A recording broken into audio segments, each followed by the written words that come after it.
Please welcome Allie and Stephanie. They were both at the movie theater that night in Aurora. Thank you both so much for being here. And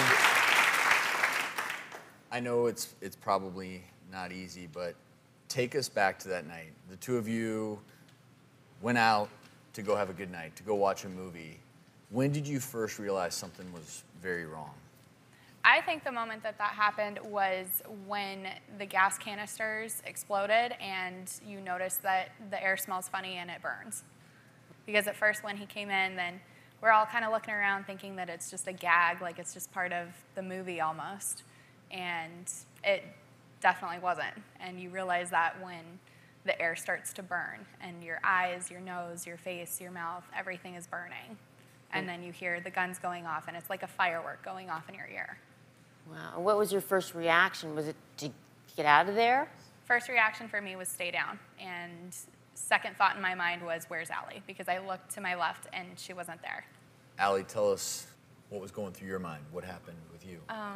I was shot with a shotgun. What happens is there's the main pellet, then there's buckshots. They're like smaller little pellets. I was hit with 32 of those.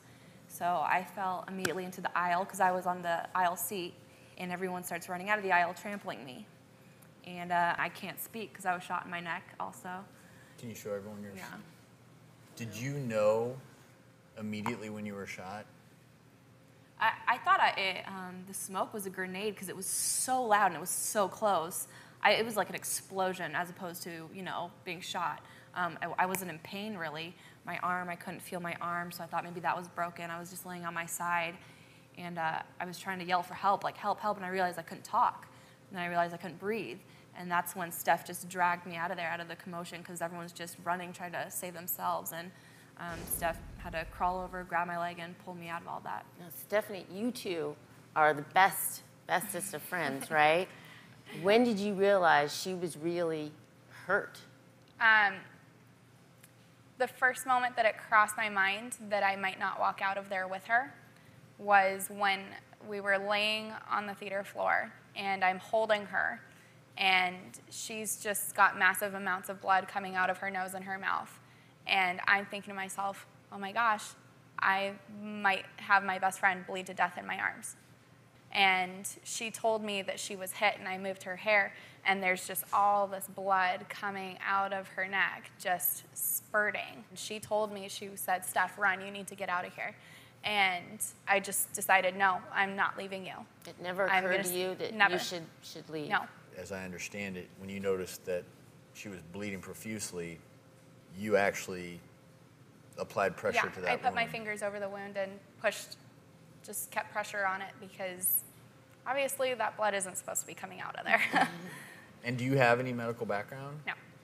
Allie, do you have any medical background? Did you have any idea what the consequences of your injury might be?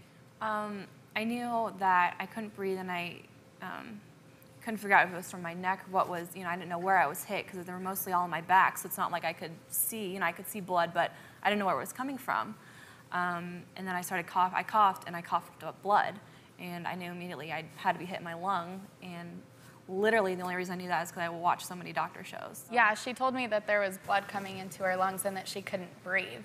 So I put her on her left side and just tried to keep that airway clear so that she didn't choke on her own blood.